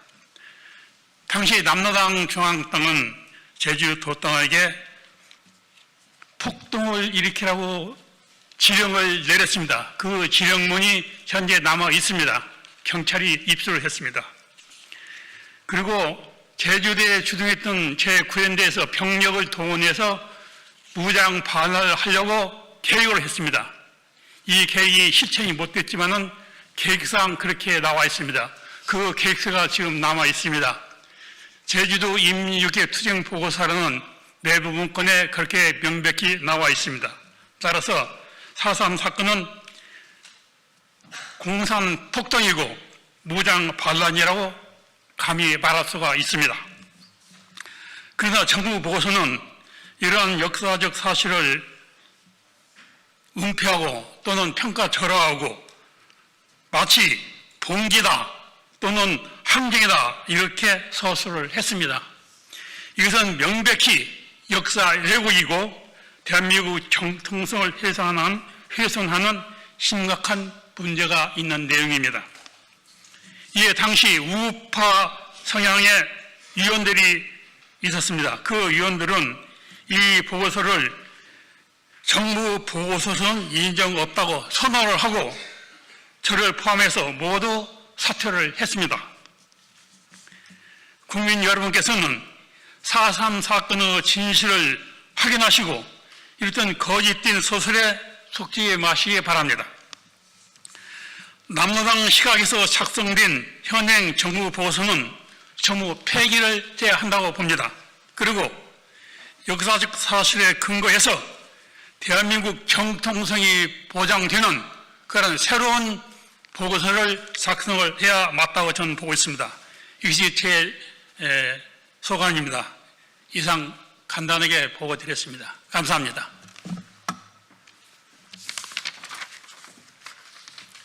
마지막으로 최종대 전군구국동지연합회장께서 성명서를 발표하시겠습니다. 건국전쟁 2편의 관람을 방해하고 여순사건 망언을 규탄합니다. 자유진영 시민단체 연합은 현 정권과 일부 정치 세력이 보여준 반헌법적 역사관에 깊은 우려와 분노를 표합니다.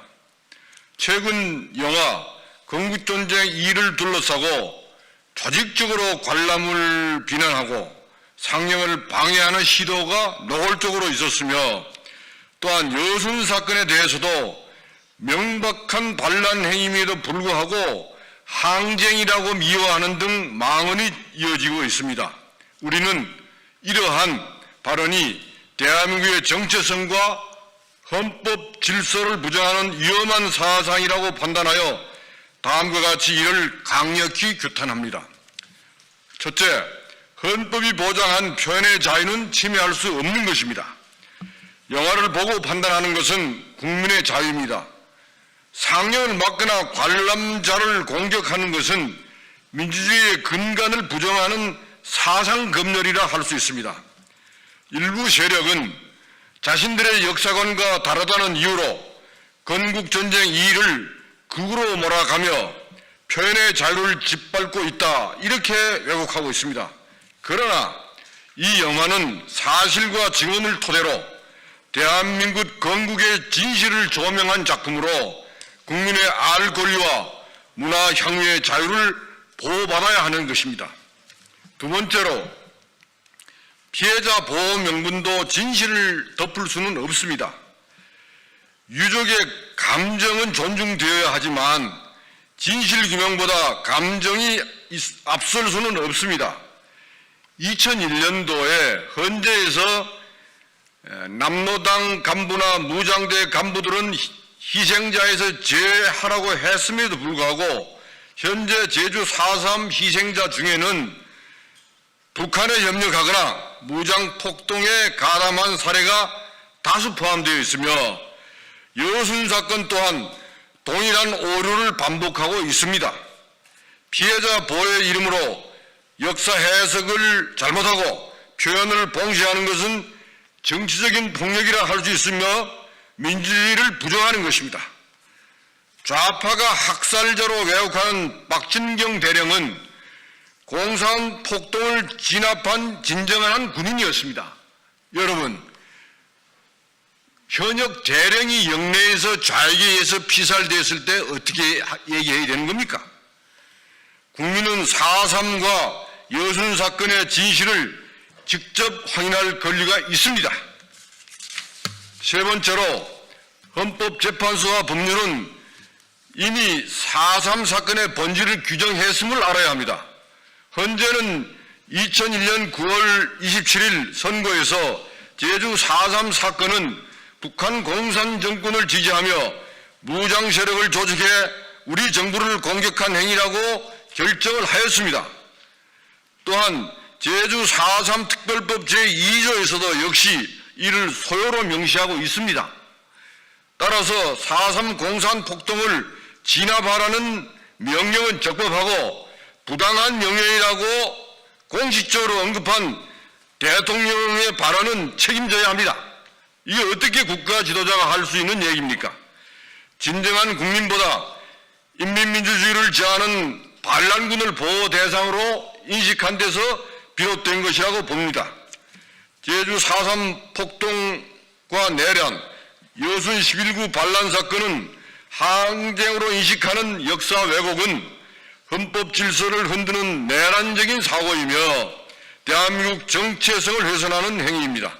나아가 결국 북한을 이롭게 하고 대한민국의 정통성을 해치는 반국가 행위라 볼 수 있습니다.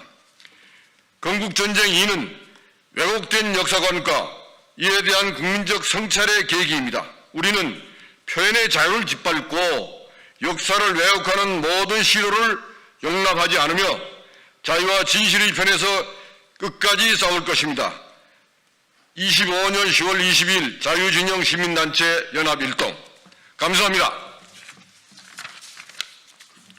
예, 이것으로 건국전쟁 2 관람 방해 규탄 시민단체 연합 기자회견 순서를 모두 마치겠습니다. 여러분 감사합니다. 수고하셨습니다.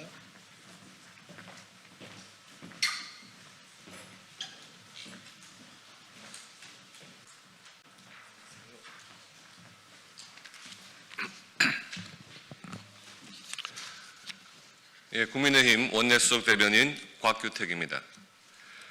국민의 희생 위에 존재하는 민중기 특검, 즉각 사퇴하라.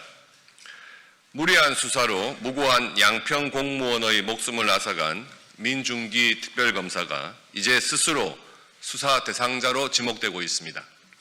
민중기 특검은 고등법원 부장판사 시절 동창희 대표로 있던 네오세미테크 비상장 주식 1만 주를 500만 원에 보유한 사실이 드러났고 이 주식의 상장 폐지 직전에 1억 5천만 원의 차익을 남기고 먹튀함으로써 미공개 정보를 이용했다는 의혹이 연일 제기되고 있습니다.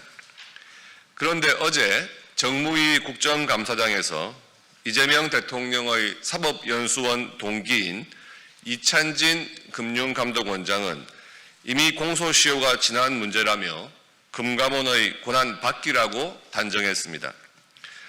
하지만 이는 사안을 전혀 모르고 하는 소리입니다. 자본시장법상 부당이득액이 50억 원을 초과할 경우 공소시효는 15년입니다. 특히 공범 중 한 명의 재판이 진행 중이면 전체 공범에게 시효 정지가 적용된다는 점에서 민특검의 혐의는 시효 만료가 확정됐다고 보기 어렵습니다. 민특검의 투자처인 네오세미테크 대표는 2016년 징역 11년이 확정된 인물로 민특검과는 고교 대학 동창관계였습니다. 또한 이른바 1만주 클럽으로 동창 20-30명이 벤처 투자 명목으로 함께 해당 주식을 보유했던 점을 고려하면 부당이득액이 50억 원을 넘을 가능성이 매우 높습니다. 그럼에도 이찬진 금감원장이 공소시효가 지났다며 선을 끊는 것은 민중기 특검을 방어하려는 정치적 발언이자 명백한 법률 오판입니다. 민특검이 스스로 수사의 대상이 된 이상 특별검사로서의 존재 이유는 이미 무너졌습니다. 금융감독원과 검찰은 민특검의 미공개 정보 거래 의혹에 대한 즉각적인 조사와 수사에 착수하십시오. 그리고 민특검은 즉각 사퇴하고 수사 대상자로서 법의 심판대에 서십시오. 또한 민주당은 민특검 두둔이 아니라 국민의힘이 발의한 민중기 특검 폭력수사특별법 통과에 적극 협조함으로써 국민적 의혹 해소에 책임 있는 태도를 보이시기 바랍니다. 예, 감사합니다. 예, 수고하셨습니다.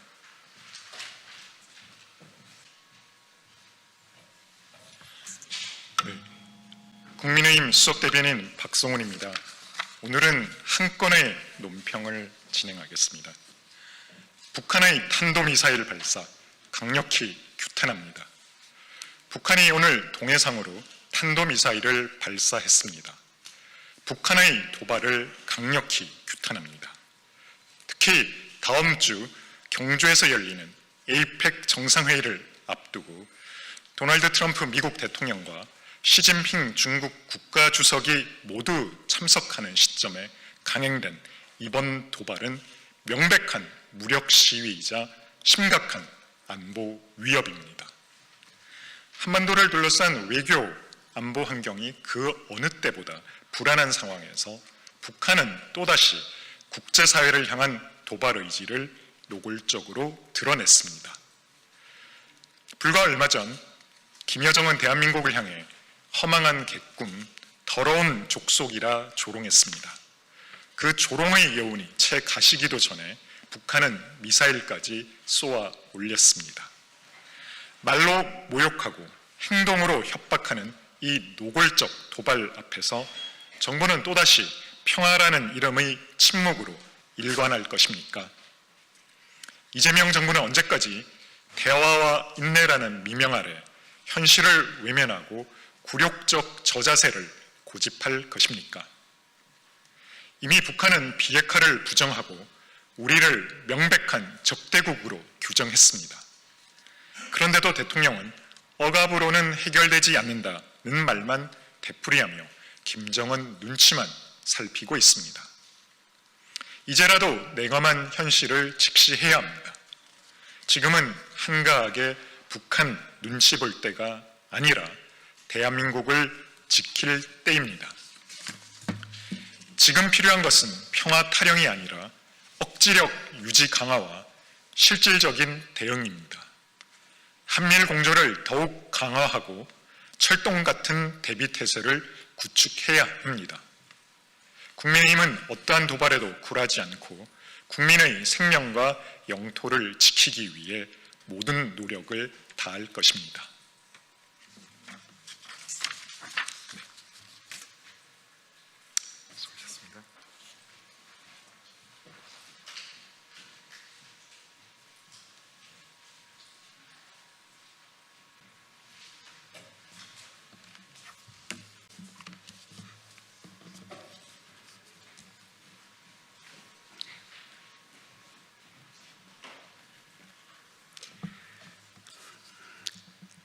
더불어민주당 대변인 박규환입니다. 대변인 브리핑 2건 전하겠습니다. 국민의힘의 망언, 망동이 점입가경 목불인결입니다. 해답은 해산뿐입니다. 국민의힘의 망언, 망동이 점입가경 목불인결입니다. 국민의힘 당대표라는 사람은 수감 중인 내란 수괴를 아련하고 함께 싸우자면서 제2의 내란, 제2의 헌정 파괴를 선동하며 거구 본색을 드러내고 그것도 모자라 민주당도 곧 전직 대통령을 면회할 순간이 다가올 것이라며 대통령과 정부를 저주하고 내란 청산을 열망하는 국민을 조롱하기까지 합니다. 이게 헌법을 준수해야 할 정당의 대표가 할 말이고 할 짓입니까? 당의 최고위원이라는 사람은 방송에 나와 주가가 오르는 것은 불법적으로 중국 자본이 들어와서 한국 기업을 사들인 탓이라며 밑도 끝도 없이 현중 메카시즘에 기댄 가짜 뉴스를 쏟아냅니다. 윤석열과 국민의힘이 망쳐놓은 국민 경제가 제자리 찾아가는 모습 보는 것이 국민의 웃음소리 듣는 것이 그토록 견디기 어렵습니까? 주가가 곤두박질치고 경제가 나락으로 떨어지는 모습이 그다지도 보고 싶습니까? 국민의 울음소리가 그렇게도 듣고 싶습니까? 이런 매국 폐륜 집단을 어찌 국가의 보호를 받아야 할 정당이라고 하겠습니까? 그 당의 국회의원이라는 사람들은 국감장에서 대놓고 쌍욕을 내뱉고 툭하면 위원장을 애워싼 채 협박과 위협을 일삼으며 회의 진행을 방해하고 있습니다. 내란의 밤처럼 총칼로 국회를 유린할 수 없으니 혐오와 조롱, 겁박을 무기 삼아 민의의 전당 국회를 더럽히기로 작정한 것입니까? 이러고도 국민의 정치적 의사 형성에 참여하는 정당이라고 말할 수 있습니까? 게다가 오늘 국민의힘은 형사처벌 대상이 아님을 뻔히 알면서도 김건희 범죄를 수사하고 있는 민중기 특검의 과거 개인 주식 거래를 문제 삼아 검찰에 고발하고 특검 해체 운운하며 수사를 방해하고 나섰습니다. 적반하장도 분수가 있어야 합니다. 윤석열, 김건희의 내란, 그 수많은 비리와 범죄의 공범이 도리어 특검을 공격하며 혈안이 되어 내란 청산의 국민적 과업을 회방하고 있습니다. 12.3 내란 동조, 탄핵 반대 등으로 스스로 해산 사유를 축적하더니 이제는 망언과 망동으로 나라를 어지럽히고 있습니다. 무도 무법한 매국 폐륜 집단의 망언과 망동을 지켜보아야 하는 우리 국민의 인내심도 이제 그 끝에 이르렀습니다.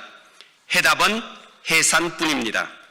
더불어민주당은 정당의 목적이나 활동이 민주적 기본 질서에 위배될 때에는 정부는 헌법재판소의 그 해산을 제소할 수 있고 정당은 헌법재판소의 심판에 의하여 해산된다고 규정한 헌법 제8조를 거듭 상기하며 국민과 함께 내란 세력을 뿌리 뽑고 헌법과 민주주의 그리고 대한민국을 지켜내기 위해 필요한 모든 노력을 다하겠습니다. 조희대 대법원장은 모름지기 진퇴를 헤아리고 옳고 그름을 분별하라. 조희대 대법원이 대통령 선거에 개입하기 위하여 법을 어겨가면서까지 졸속 재판을 강행했다는 사실이 국감 과정에서 하나둘 드러나고 있습니다. 전국의 법원장들은 여전히 내란을 내란이라 부르지 못하고 대법원장의 눈치만 보고 있으며 조희대 대법원장이 임명한 비리판사 지귀현의 내란 비호 재판과 중앙지법 영장 전담 판사들의 내란 옹호 판결 또한 지속되고 있습니다. 하지만 법원 안에서도 사법권 독립은 법관의 대법원장으로부터의 독립에서 시작해야 한다는 국민의 요구에 호응하는 양심의 소리가 들려오고 있습니다.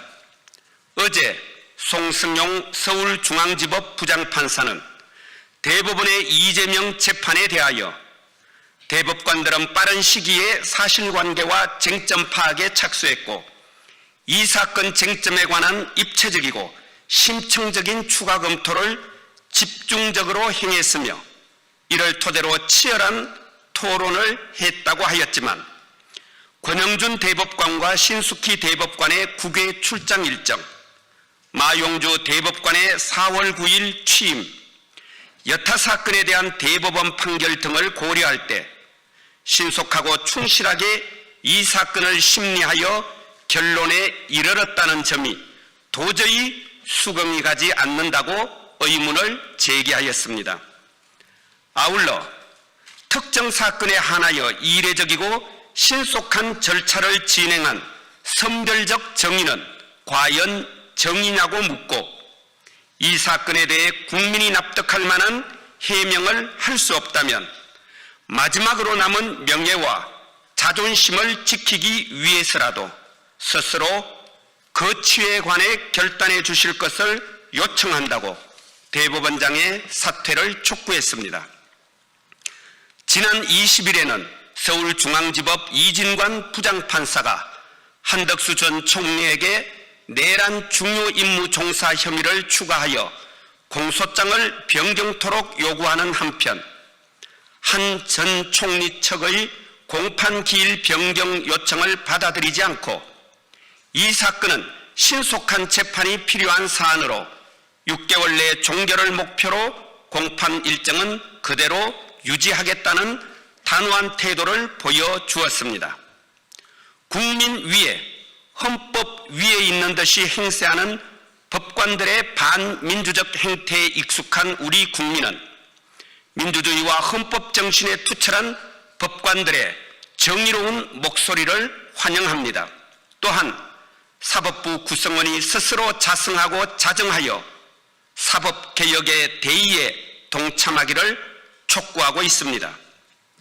지난 5월 노행남 부산지법 부장판사가 일갈한 것처럼 대통령 당선되는 것을 결단코 저지하기 위해 사법부 독립과 법관의 직업적 양심을 정치 한복판에 패대기 친 사법권 독립의 최대 장애물 조희대 대법원장이 물러나야 할 것입니다. 조희대 대법원장은 법원 후배들의 충언에 귀 기울이기 바랍니다. 아울러 신라의 문장가 최치원 선생의 글도 잘 새기기 바랍니다. 내가 헛된 말을 하는 것이 아니니 너는 모름지기 새겨 들으라. 나라가 덕이 깊어 더러운 것을 용납해주고 은혜가 두터워 잘못을 따지지 않고 너를 높은 자리에 임명하고 권한을 주었다. 그런데 너는 오히려 스스로 짐승의 독을 품고 올빼미의 소리를 내면서 걸핏하면 사람을 물어뜯고 툭하면 주인을 보고 찢어대었다. 너는 모름지기 진퇴를 헤아리고 옳고 그름을 분별하라. 이상입니다. 고맙습니다. 고맙습니다.